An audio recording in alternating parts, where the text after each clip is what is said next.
So, done, old girl. Although we appear not to have landed at the quick-fit vehicle repair center. Never mind. The TARDIS shock absorber repairs will have to wait. Hello, I'm the doctor, but then again, you probably knew that. Would you like a jelly baby? Go on, they're very good. You're probably wondering why I've avoided Earth these last few years. 2 words: speed cameras. But you're here to watch my story. That is excellent, so am I. When you've lived as long as I have and battled the forces of evil across the universe, one can become a little forgetful. Come, there isn't much time, and a great deal. On the 23rd of November, 1963. The very first episode went out the day after Kennedy was assassinated. I was a law student living in a flat in Lancaster Gate in London, and I'd been out, and I came back, and my 4 or 5 flatmates had just turned the television on and were watching this. The credits were coming up. And I can remember very clearly a kind of almost an eidetic image of coming in the door, leaning on the banister, which was just inside the door, and I was actually still there 25 minutes later. I hadn't moved. Well, it's a police box. What on earth's he doing here? I mean, these things are usually on the street. Look, feel it. Feel it, you feel it?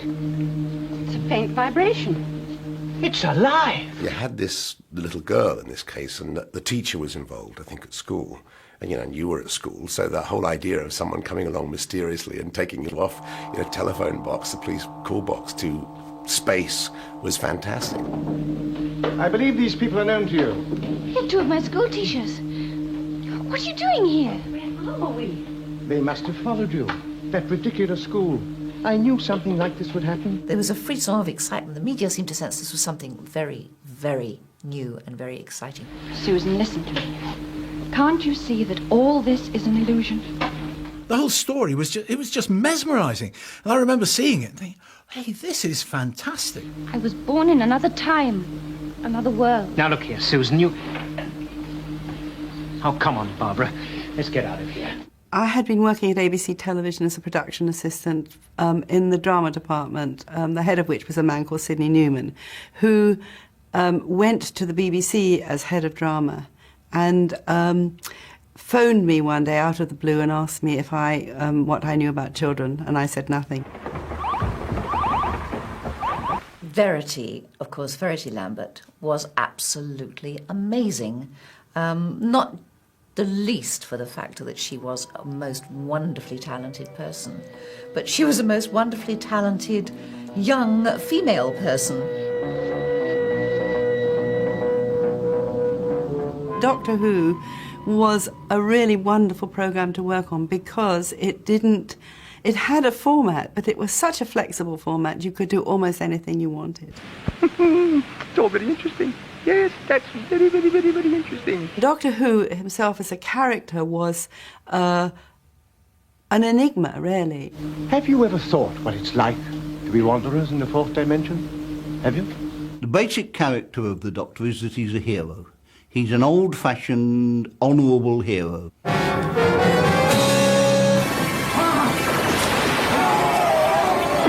I say run, run. It's the classic Lone Ranger, Sir Lancelot. It's the man who rides into your village, rights all the wrongs and disappears, and you don't know a huge amount more about him afterwards, but you know he's a thoroughly decent chap and he's on your side.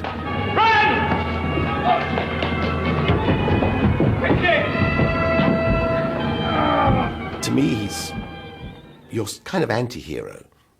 In a way, I mean, he's the hero, but he's not the hero.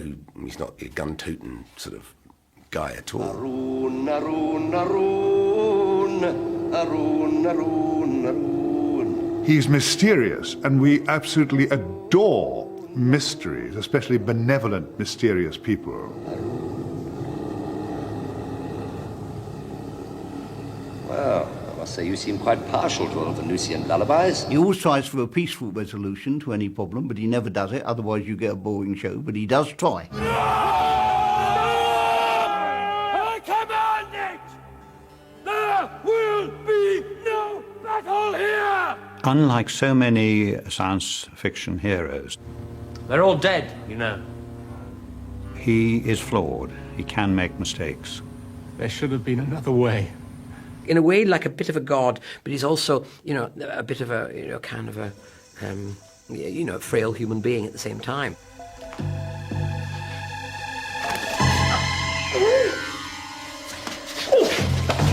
If you add to that the alien quality, which is the fact that this is someone who has 2 hearts, a body temperature of whatever it is, I can never remember, and has been alive for 900 years and can travel through time and space. Heart speed? I say, I don't think that could be right. Both a bit fast, are they? Well, I don't. Still, must be patient. A new body's like a new house. Takes a little bit of time to settle in.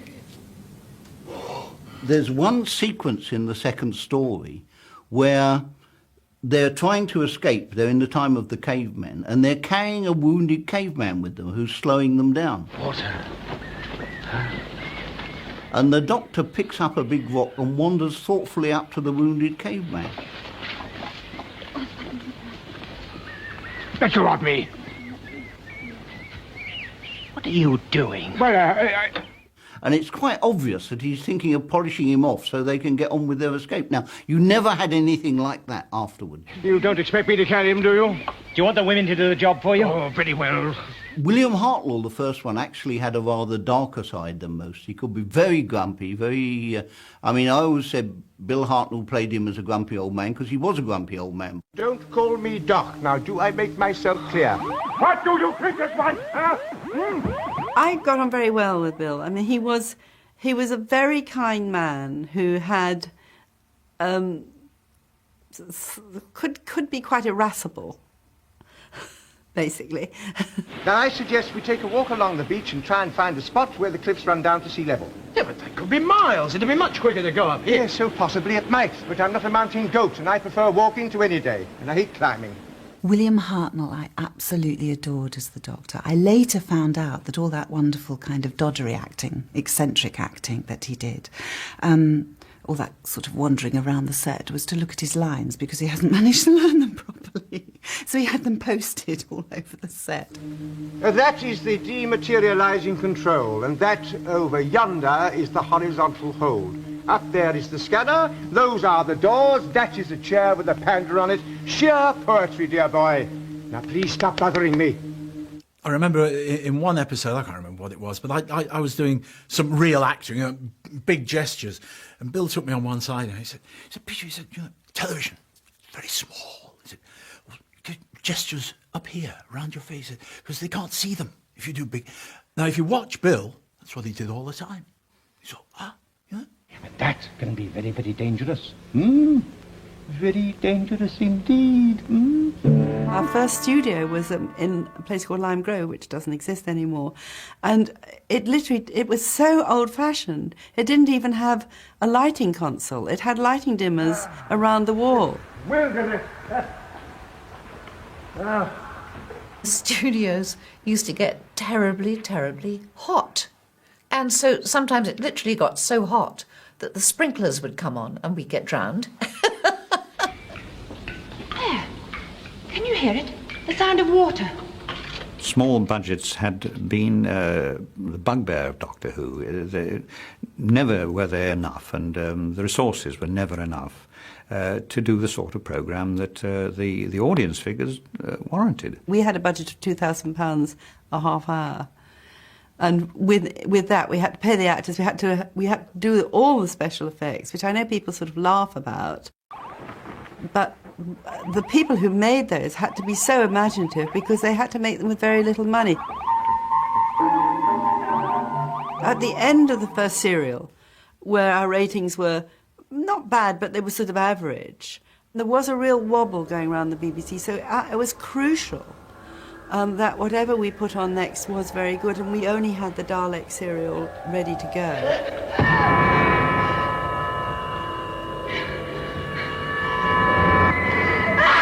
Donald Wilson, who was our head of department, absolutely hated it. He was so adamant that we shouldn't make it, that had we had anything else ready, we would have not made it. You will move ahead of us and follow my directions. And of course, there was something about the Daleks which made it an instant success. The thing about them, I think, is that they are totally bad. If you annoy them or oppose them, they say exterminate and give you a quick blast.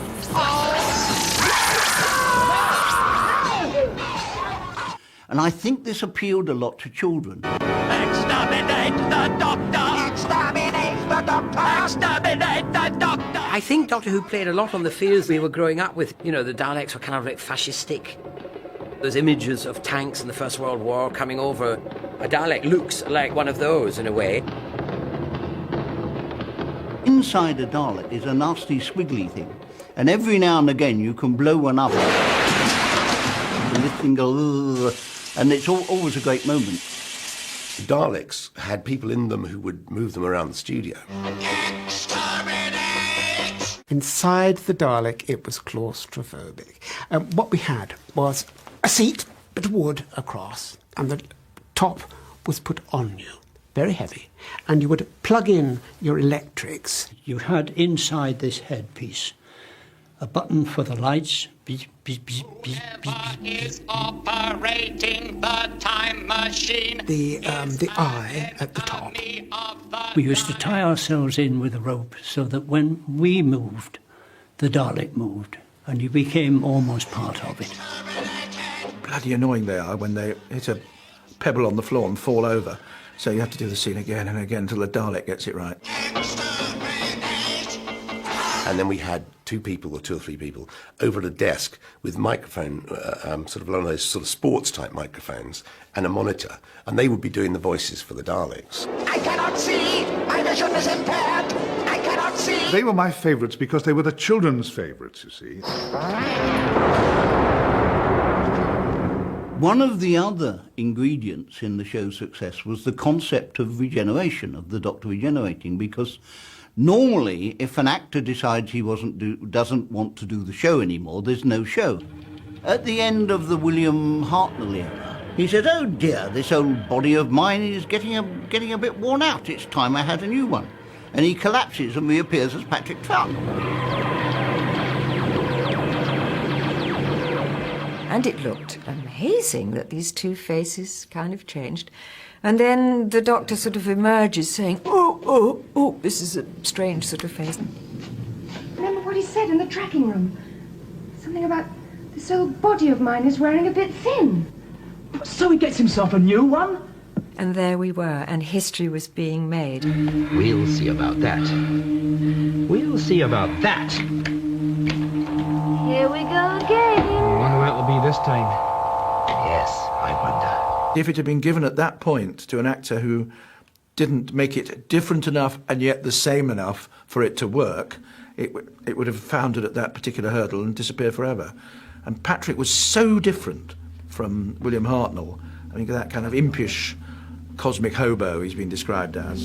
Someone who's not used to the Earth's atmosphere. Very interesting. Ah, the TV monitor set. Let's see what we can see. His persona as a Doctor was just so engaging that we all went, oh, that's nice. Old Grumpy's gone, even though we quite liked Old Grumpy.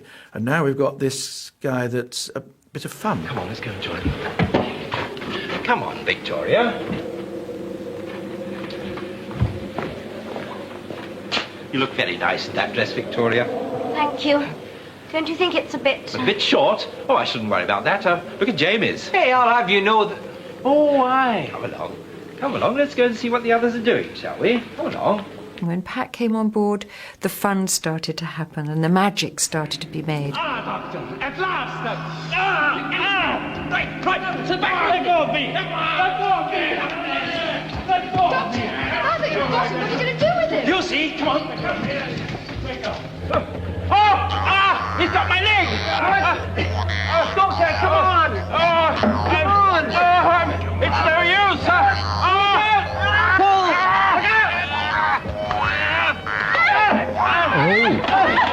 Jim, close the hatch! It was believable. I mean, Patrick, I always think that you always felt at the end of an episode, if he was trapped, yes, he could actually die that week.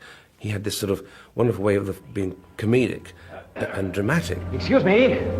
May I ask a question? Why did you submit yourself to freezing? You don't have to answer that if you don't want to. The Cybermen scared me because they were vaguely human.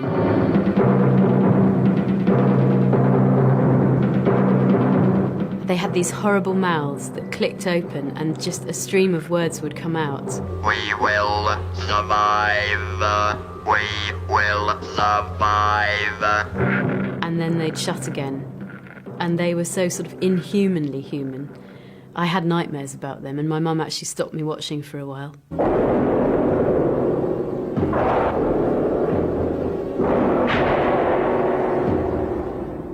Full bodysuit, moon boots, the helmet would go on. And the last thing that they would do is the back plate of the helmet was held on with 4 screws. My army awaits, Doctor. And you seriously felt the guys screwing these in, and if you leant your head too far back, you actually felt the screws.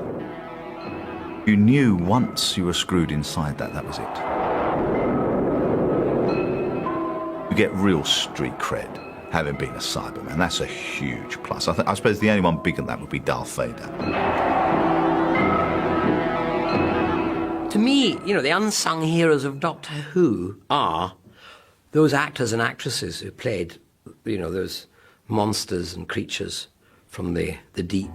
They worked so hard, and I was always full of admiration for them, and they never seemed to complain. I would have been complaining. When the sun goes down and the moon comes up, I turn into a teenage goo-goo mob. Yeah, I cruise through the city and I roam the streets, looking for something that is nice to eat. You better duck when I show up. The goo-goo mob.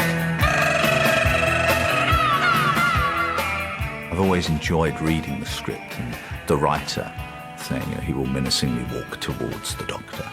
I think it's fascinating to menacingly walk in a rubber outfit toward anybody. But the thing you have to remember that inside the suits, we were pulling the menacing faces.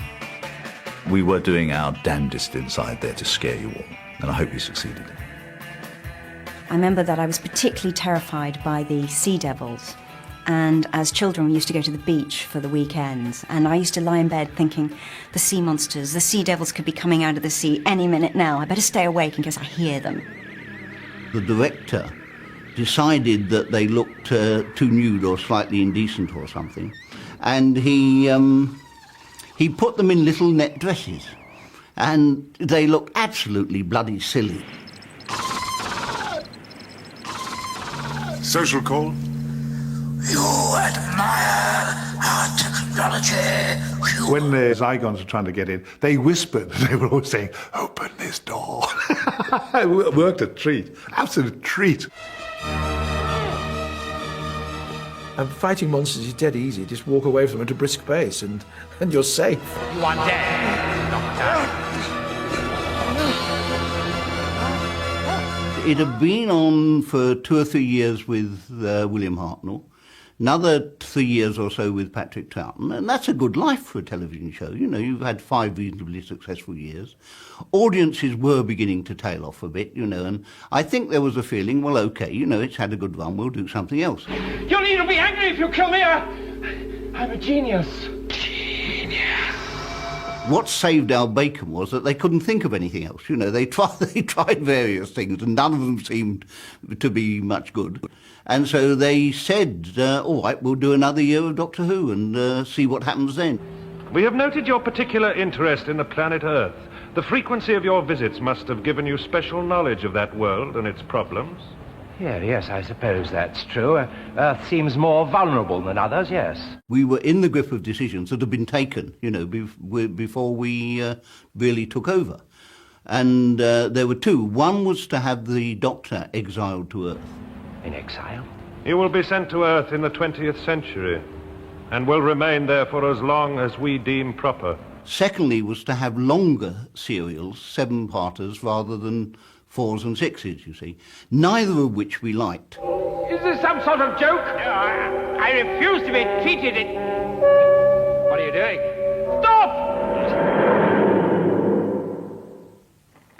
John Pertwee became the new Doctor, and the show went into colour. They got the idea that it was going to be Earth-based, and UNIT was created, the whole idea of this United Nations Intelligence Task Force. And they promoted me to Brigadier, and then I went on with John Pertwee and all the other Doctors.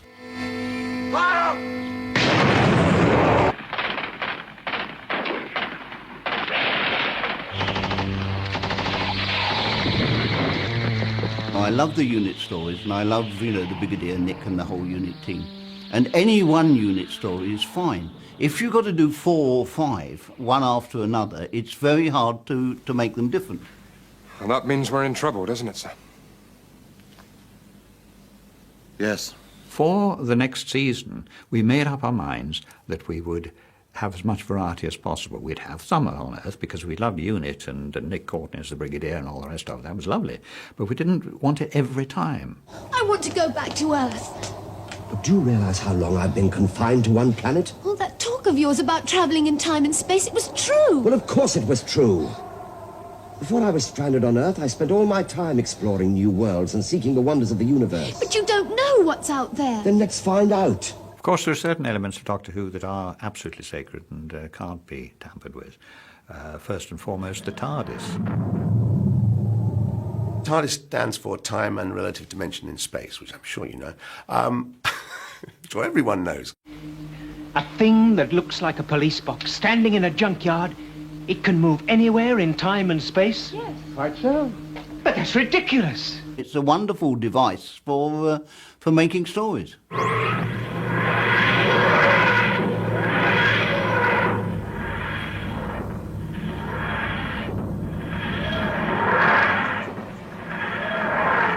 I remember registering that, well, it didn't look like a ship. It was very small. I must have been delirious. I don't suppose you were. It is very small outside. It's just in here it's big. Oh, come off it.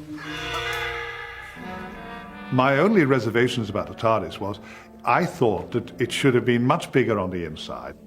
It should have been a whole world, really. And it could have been then anything we want, inside of cathedrals. It could have been Kew Gardens or anything. I don't think anyone's ever discovered a loo on there, but... In my imagination, it's this fantastic place with all the best hotels you've ever been to, all the best rooms. Of course, in reality, it was quite different. It's probably about one of the most rickety old things I've ever seen in my whole life. Sometimes you have these scenes where 4 or 5 of you have to come out of the TARDIS, and if you didn't know them well before the scene, you certainly do afterwards. And the other thing, of course, was the noise.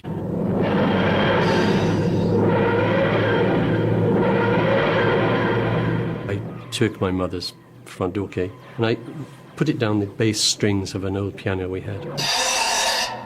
We took the sound, we speeded it up, we slowed it down, we cut them together. And it became one of the great icons of sound effects.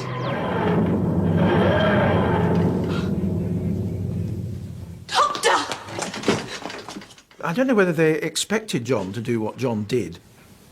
I got lost in the time vortex. But of all the characterisations of the Doctor, he was arguably the most serious. Look, if you cannot reverse the energy drain, the fabric of the entire universe could be torn apart. John Pertwee was definitely a much more straightforward establishment figure, and for me just didn't have the sort of quirkiness.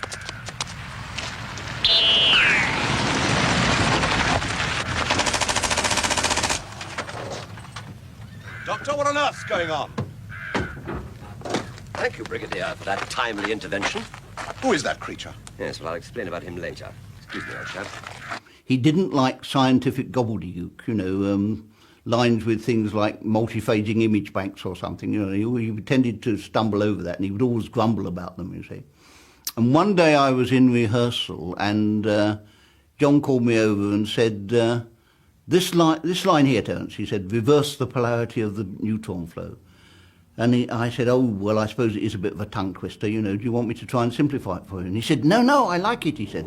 You see, before you reactivated it, I reversed the polarity of the neutron flow. So we used to work it in after that to please him, you know.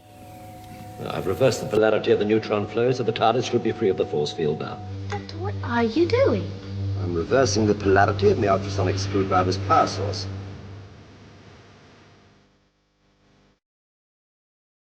John adored his clothes, so he was the dandy doctor, the cape, which I think he got the idea from his grandfather. And indeed, the way his hair was done and all the rest of it. It grew more and more bouffant during the 5 years, because if that was all John, he wanted it like that. He liked to do all his stunts himself, John. More than I did. I was quite happy to let someone else do the stunts for me. Hello, Brigadier. Look, is this thing working? Can you hear me? Over. Loud and clear, Doctor. Well, he was a man of daring do. He loved his gadgets, John.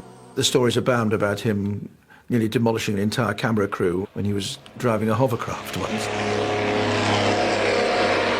Hey, you're not going without me! Right, fasten your seatbelt. But, Doctor, you'll never catch him. He's airborne. Stand well back, Brigadier. John had this Hoomobile built. It featured in Planet of the Spiders. We were going filming outside Kingston one day. He said, I'm going in the Hoomobile, Lizzie. I'll call for you and take you. Ha! So you're in this silver Stingray going through peak time traffic in Kingston. You've got people falling off bicycles. In fact, the police came up and said, Doctor, do you think you can, you know, not drive? Could you just be taken on the prop van again? Doctor, we're flying! Yes, of course we're flying.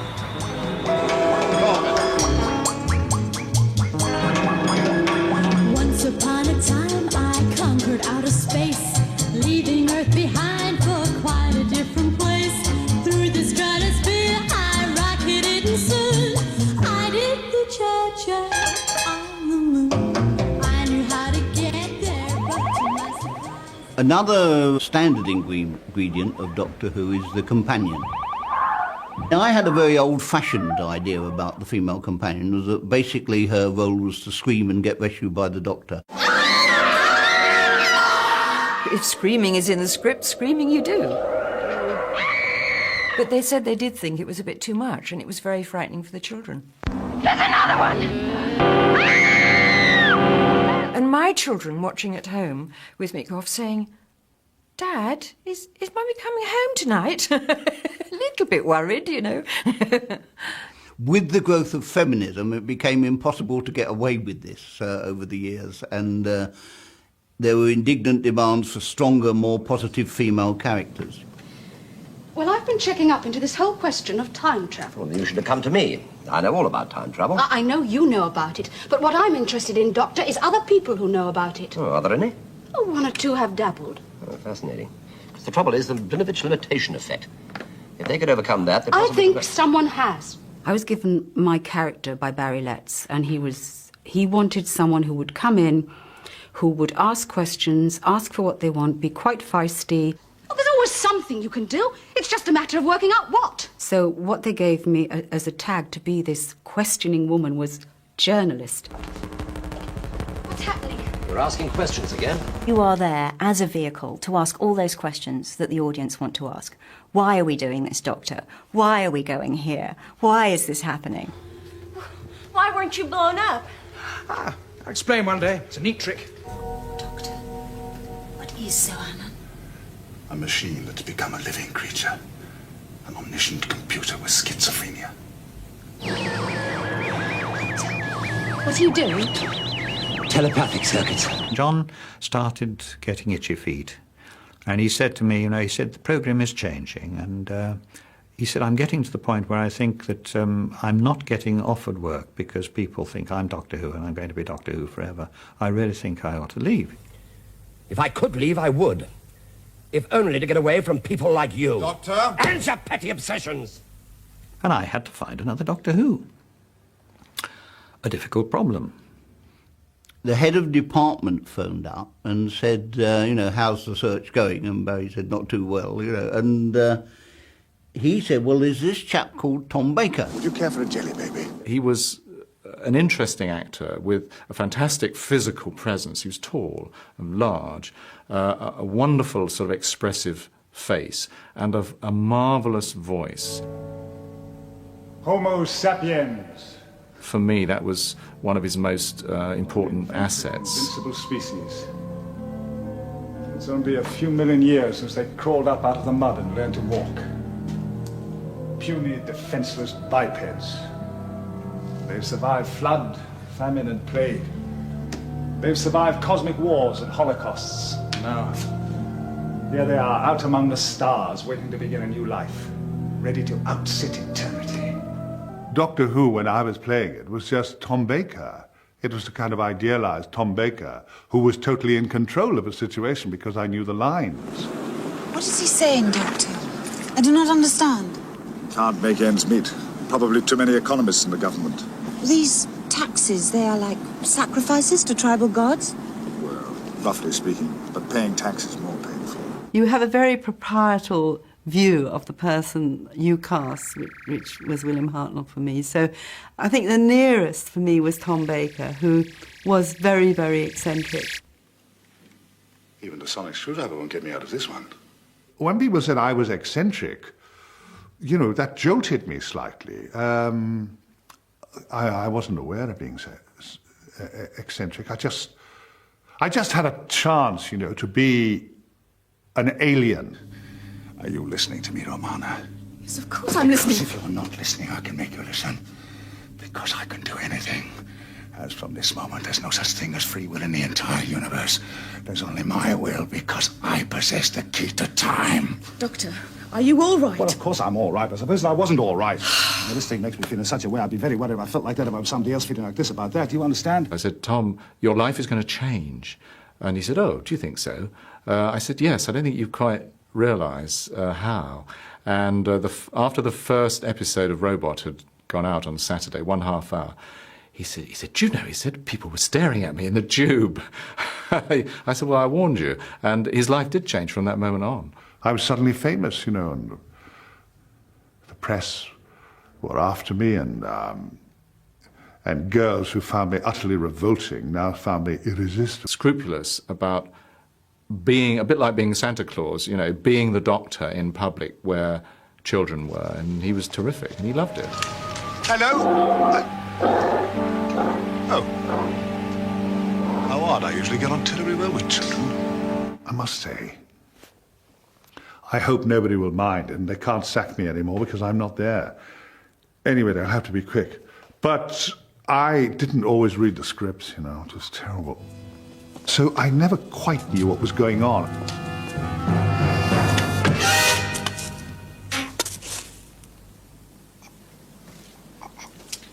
Were you trying to attract my attention?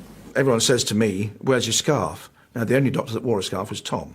But he did it for 7 years out of the nigh on 30 it was on the screen. So there's a huge section of the population who see Tom Baker as the doctor.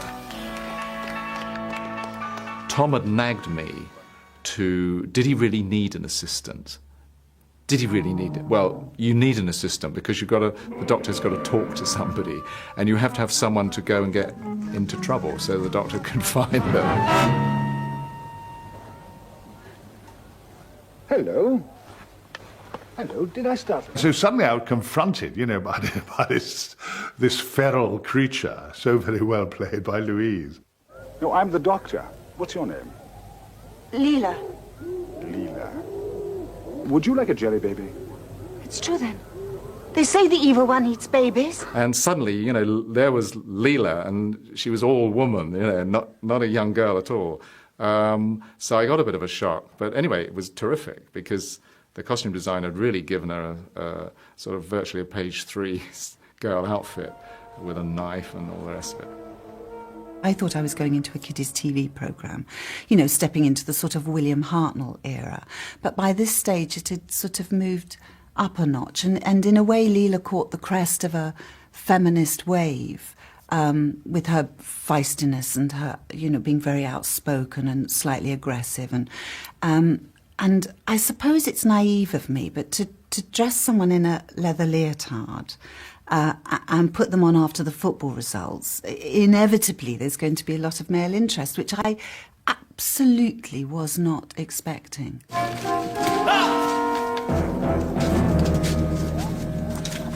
That wasn't necessary. Who licensed you to slaughter people?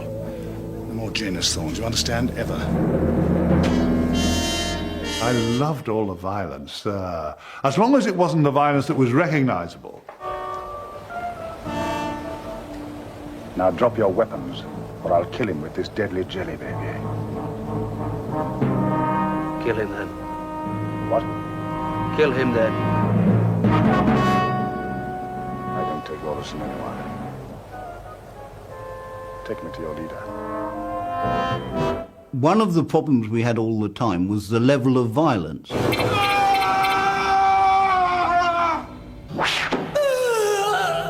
I just do not buy the connection between screen violence and violence in society. Do you have any last declaration? I think it's a feeble excuse for the failings of society.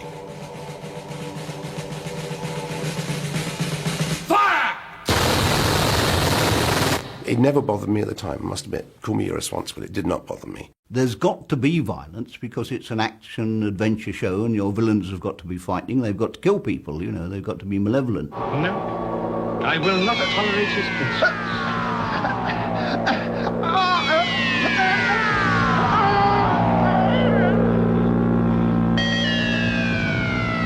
But it's a question of how you do it, you know, of treatment.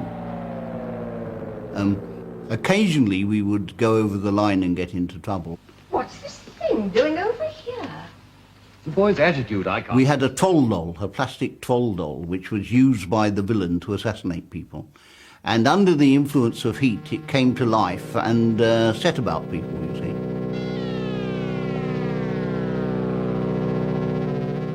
It was always an ugly doll. We didn't try and make it cute and thought we might get away with that, but apparently children all over the country were refusing to take their teddy bears to bed because they feared they would grow fangs in the night and attack them.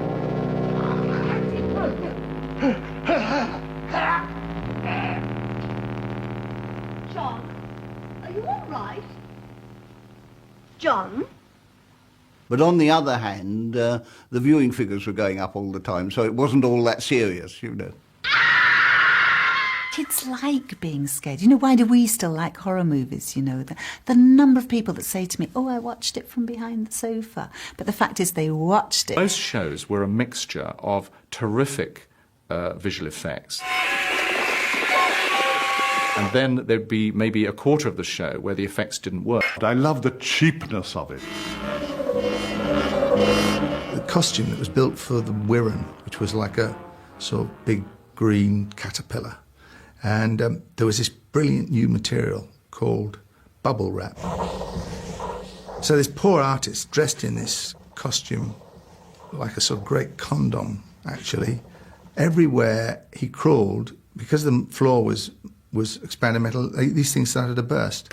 And he was accompanied by this terrible lavatorial sound everywhere he went. Suddenly, the level of reality would drop if an effect didn't work, and you know, my heart would be in my mouth. I thought, oh, how can we salvage that? But we did the best we could.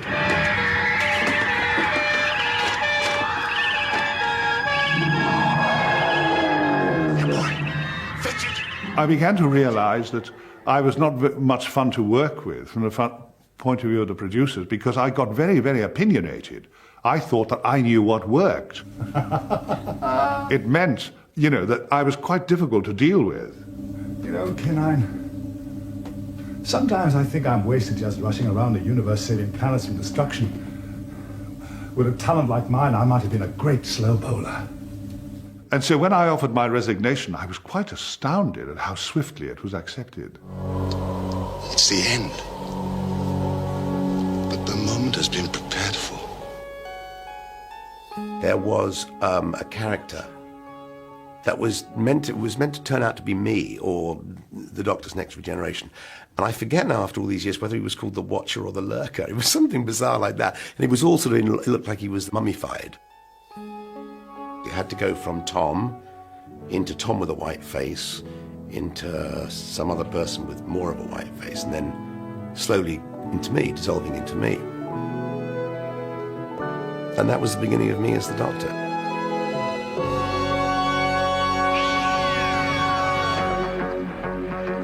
After Tom, Peter, the perfect change after someone as strong and vivid and alien, in a sense, as Tom. You've got Peter, who instantly young people could identify with.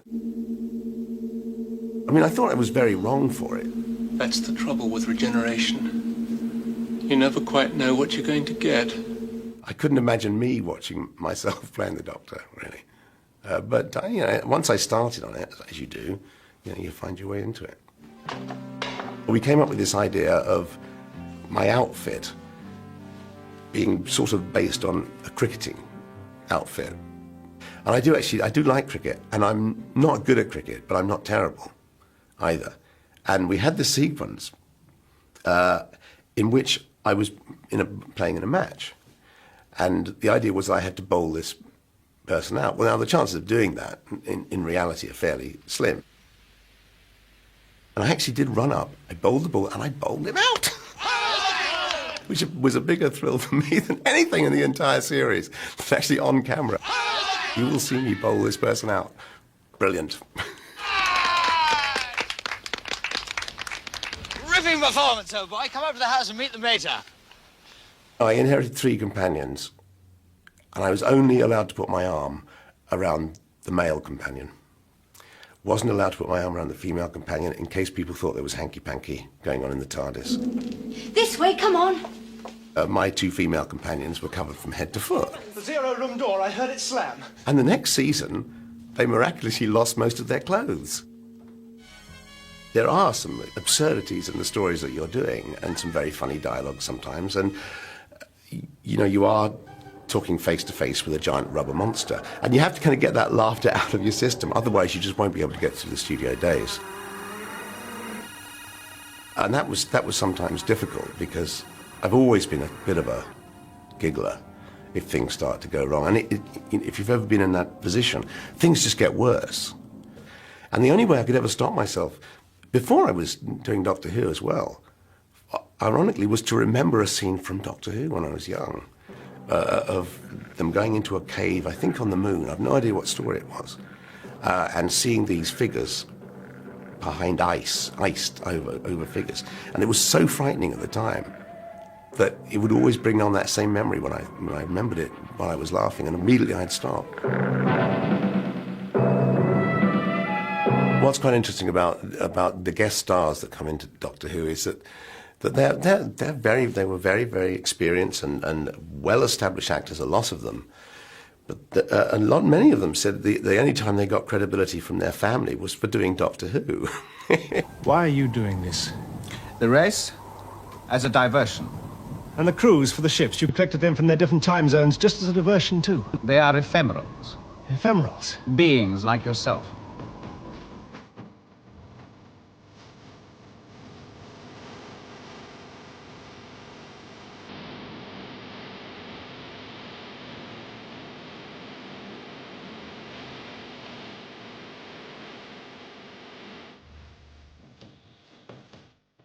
And since it has no call to be here, the art lies in the fact that it is here.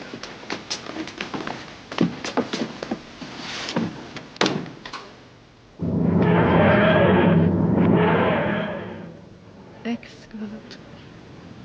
Absolutely exquisite.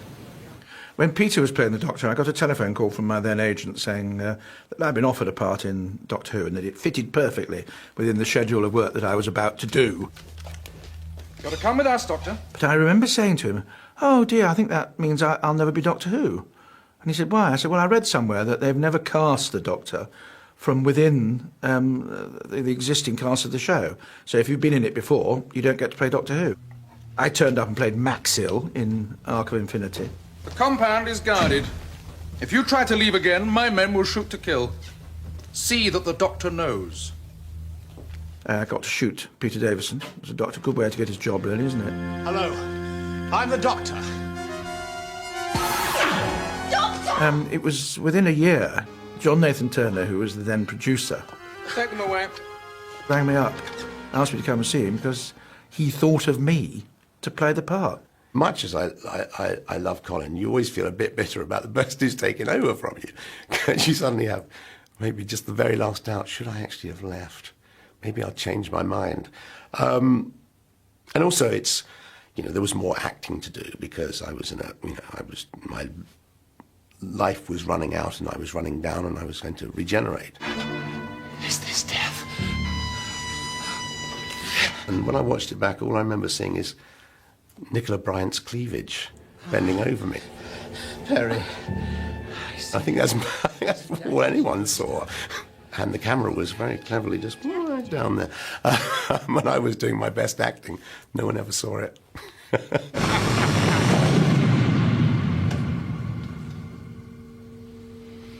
Doctor? You're expecting someone else? I... That's 3 eyes in one breath. Makes you sound a rather egotistical young lady. Colin is a big, powerful chap, he's a big, strong chap. He's a great bull of a man, And although he's actually terribly nice, he's slightly intimidating when you first meet him, you know he's there.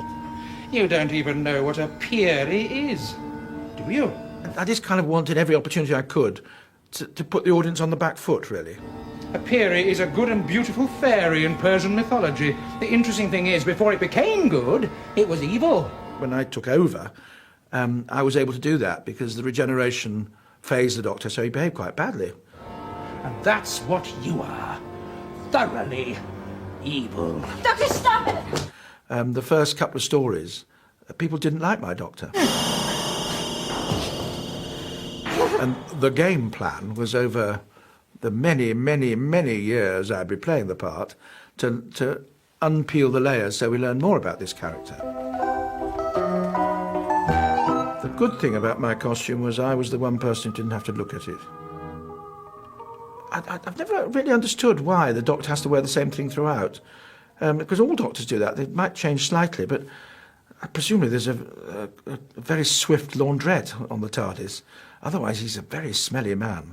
Oh, yes, I will wear the mantle of power. So handsomely. In Vengeance on Varos, there was the wonderful Syl. Chuckly! Take extreme care with my person if you wish to retain your skins. He was someone that I wanted to make sure would scare the children so that instead of sitting on the sofas, they were back behind the sofas where they belonged. That was my ambition. Are they really disturbing, these videos you said? I remember at the read-through, the simple instruction said, Syl laughs. And he laughed. I can't do it. Nobody can do it except Nabil. And we all burst into spontaneous applause because it was such a repellent, luxuriating, slimy laugh. Actually, I think that I should get royalties from Anthony Hopkins because I'm absolutely convinced that he nicked from Syl the laugh with his Hannibal Lecter. That is enterprising. My first series was 25 minutes. The second series, they decided to double the length. So instead of 4 half-hour episodes, it was 2 50-minuters, which meant that there was only one cliffhanger in the whole story, which affected the whole shape of it. And they shifted the schedule and they moved it to Mondays, they moved it back to Saturday. My first season I was up against the A-Team on ITV, because by that time ITV was doing anything to shake Doctor Who out of the ratings. Well, I know perfectly well what category of disaster has befallen us. Then Michael Gray joined the BBC. He was on record before he joined the BBC of saying he didn't like Doctor Who, so he wasn't inconsistent when he promptly axed it. He was probably unprepared for the reaction, which was tabloid headlines.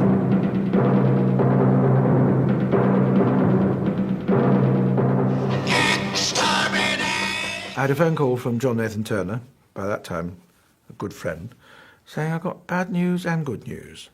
I said, well, give us the good news first. He said, well, the programme is coming back next year. What's the bad news? Well, Michael Grade has said we have to find a new doctor. He thinks that 3 years for each doctor is about the right length of time, which is a bit of a body blow.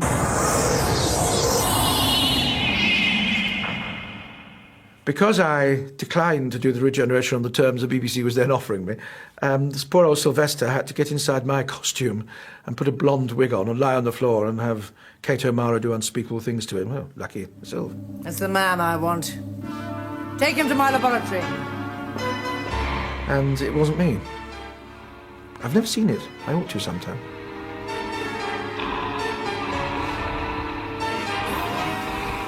So they had to put me in his costume.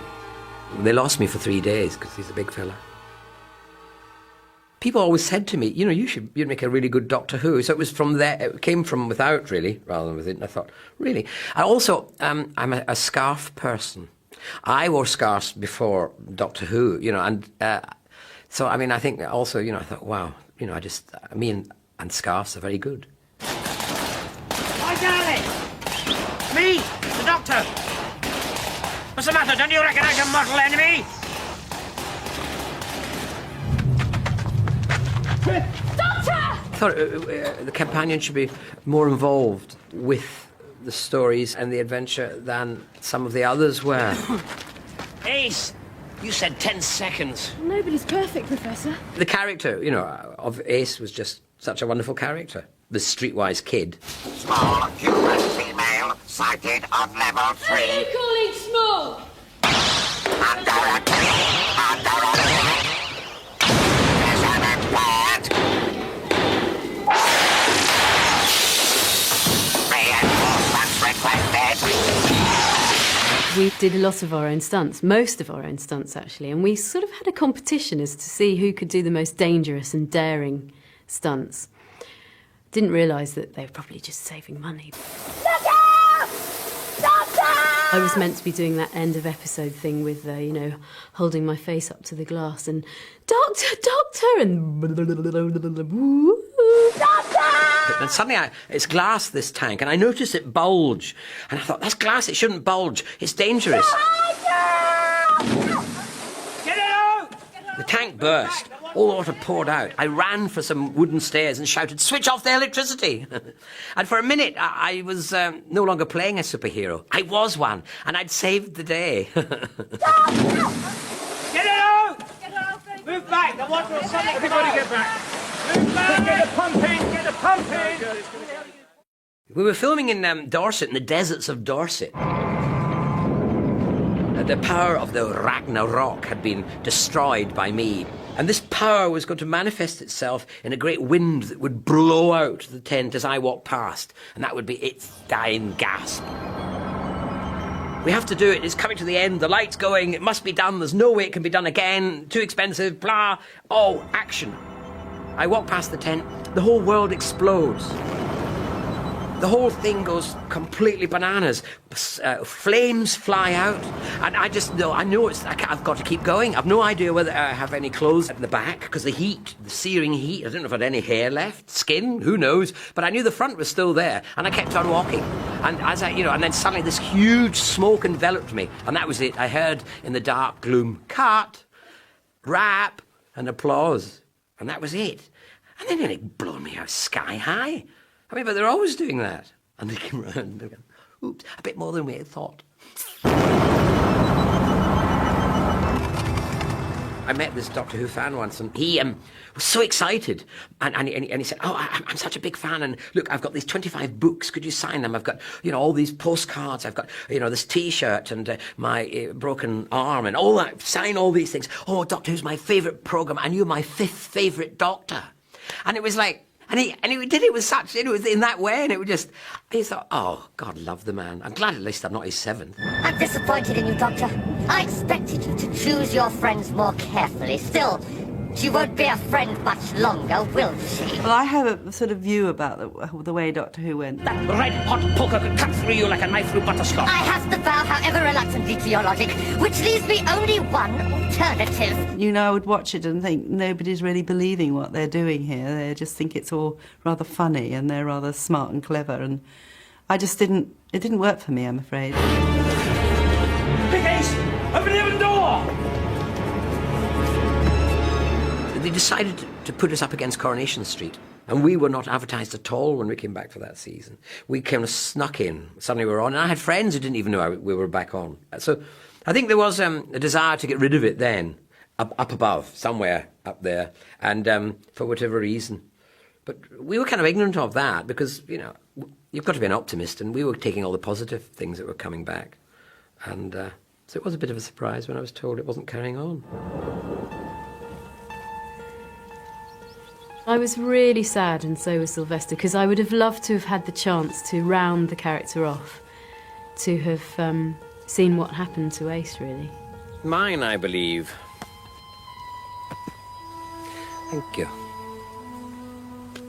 It was very sad, and it also frustrating because, you know, I had a real feeling, you know, that we're going to hit gold, paid dirt. Oh, it was the next. We're just there, and where to now, Ace? Home. Home? The TARDIS. Yes, the TARDIS. We will always be Doctor Who, all of us, whoever played it. We never can get rid of it. And so therefore one either tries and fights it and goes mad or embraces it and enjoys it. And I enjoy it. I am immortal for the people who will look at Doctor Who in generations to come. That's nice, that,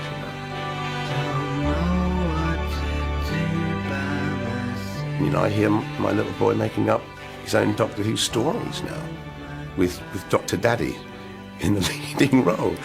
It's great. I feel sad that my daughters, who range from 11 to 18, are that precise generation that was deprived of their own Doctor and the back of their sofa.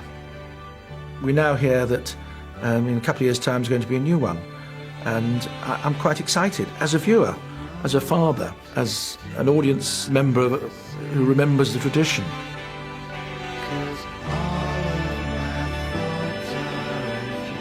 Best time of my life, you know.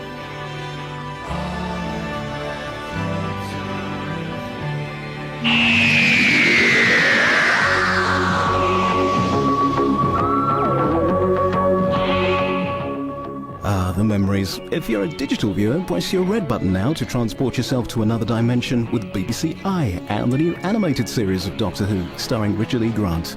Next up tonight here on BBC One, all roads lead to Scotland. EastEnders.